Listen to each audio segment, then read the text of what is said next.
India is bracing to make a soft landing on the moon. I also have with me Mr. Anand, where we are standing here. We have a model of how the spacecraft looks. We are trying to see where exactly on the South Pole will the mission, is the mission aimed at, will the spacecraft land? So, Mr. Anand, please explain to me. Luna 25, as was being touted, will reach first. Of course, that mission has failed. But ISRO giving us a very positive message here through this latest tweet that it is all on track and we are looking at 6:04 tomorrow evening to make that soft landing. Explain to our viewers, break it down for us, how is it functioning? As we know, Chandrayaan-3 lander has reached the proximity of the moon. It is just 25 kilometers above the moon surface. So from there, it has to make a soft landing or a smooth transition from the high velocity orbit to the zero velocity, and then it has to soft land. So this is a very, very technically challenging thing. It's not very, very simple just to reduce the velocity. It has to reduce the velocity slowly, right? And also control in a controlled manner, and then it has to get tilted and it has to vertically move and then land on the moon surface. So moon lander is expected to land in the southern region, near the pole. This is called Manzinus crater, near the Manzinus crater. So it is going to land maybe about 4 kilometers area. In that area, it is expected to land. So all the errors that really happened with Chandrayaan-2 have been corrected in Chandrayaan-3, of course, with the help of Chandrayaan-3 and the high imagery that it sent, even in terms of the landing site, where earlier they were aiming at a landing site of 500 meters by 500 meters. Now it is 4 by 2.5 kilometers. And South Pole, of course, is very challenging, also because of the many unknown craters. So what is it and how is it that ISRO is now slowly looking to mark the exact point where they want to land? Yeah, actually, I told you about the near the Manzinus crater.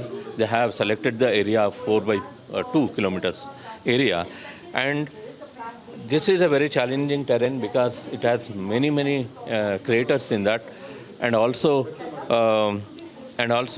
the landing, the softwares that is very much necessary to land on the moon, which are on the lander, is more sophisticated, more advanced than what Chandrayaan-2 has. Mr. Anand, can we give our viewers a better sense by coming to this model that has been created here of the lander, the rover, the propulsion module that has already detached from the lander module, and how exactly must it be looking like on the moon at this point and around with after the soft landing? Yeah. Actually, what you see is a propulsion module from which it has separated from the last 3 days back. And from there, the lander module has separated and it has stabilized itself going around the moon in a closest orbit. Now, it will make an attempt to soft land from there. And from 25 kilometers altitude and reaching a zero altitude, that is on the surface of the moon, involves a very challenging multiple stages. So this is how actually, while lowering its altitude, it also searches for the region which is suitable for landing, and also it tilts from the 90-degree horizontal to vertical 0 degree, and it slowly attempts to land on the moon. So that is the most challenging part that we are expecting tomorrow. So we expect that everything will be fine, and tomorrow we will see the same kind of view on the moon.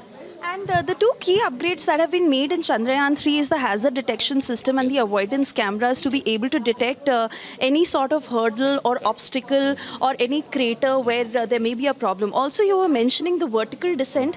Like Mr. Somnath has also said, that corrections have been made in Chandrayaan-3 where it is not just a wider space in terms of a landing site, but even if the velocity is at 3 meters per second, it is not like the lander module can crash or topple in any which way. It is aiming a vertical descent, and of course stronger legs of the lander, more fuel capacity, bigger solar panels. So in all those ways, Chandrayaan-3 is looking like a very safe mission to be able to achieve its final destination. Yeah.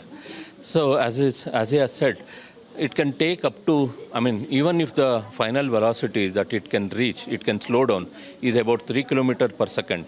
So that will actually sustain the whatever the impact that it undergoes, right? Even with that landing.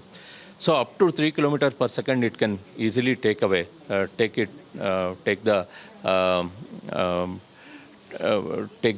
this one. So it is. There are many advancements that has been done, and the corrections that have been carefully made in this mission. So it will be much more better than the Chandrayaan-2. So it can take the challenges that it can face while landing. Mr. Anand, like Luna 25 again was aiming to be a successful mission, but then again, where did they go wrong are the questions that are being asked, because it was a much shorter mission. It was more advanced in terms of its technology, higher fuel capacity, a direct maneuver advantage that they were looking at, and most importantly of, a more expensive mission, but it eventually crashed. It went into an unexpected orbit. So in terms of the developments and how the Chandrayaan-3 spacecraft is moving, are we being able to decelerate at the right pace is what as ISRO is aiming, because the main challenge is to reduce the velocity at the right speed, and it should hover around the landing site at walking pace such that it can make that proper vertical descent. Yes. Actually, that is the major challenge that you have, right? So it is not that you can make the lander to descend at any velocity that it can, right? So it has to softly descend vertically and make a soft landing. So all needed things were taken into consideration while designing the things, and also all proper advancement have been incorporated in these things. So we expect soft landing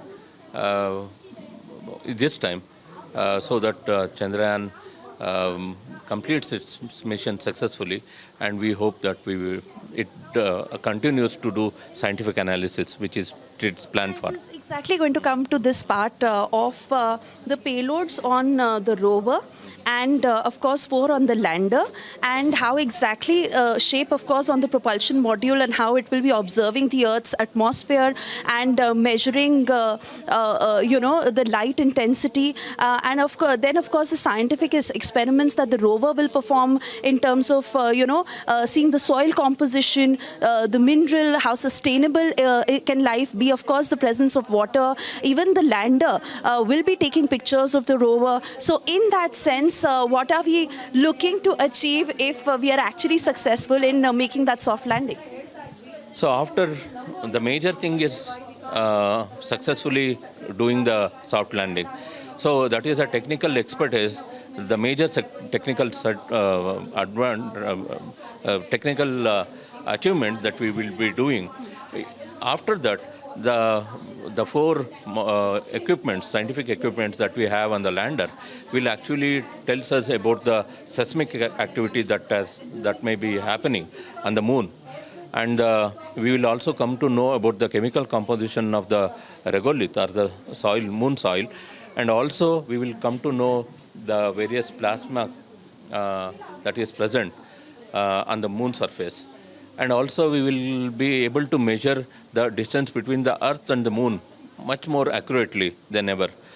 And along with this, there is a rover, which is an automated vehicle, which moves on the surface of the moon, which has 2 scientific instruments. And with this scientific instrument, it will do a chemical composition analysis, and also the various radiations that the moon may emit.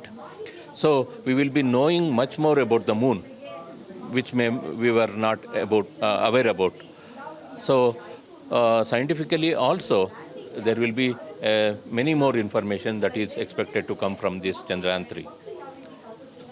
All right, Mr. Anand, thank you for, of course, sharing all that information as we are looking forward to India making a soft landing on the moon tomorrow. 6:04 p.m. is the slated time. And then, of course, as we showed you the toy model of it, hopefully it all goes as per plan is the message that ISRO is also indicating.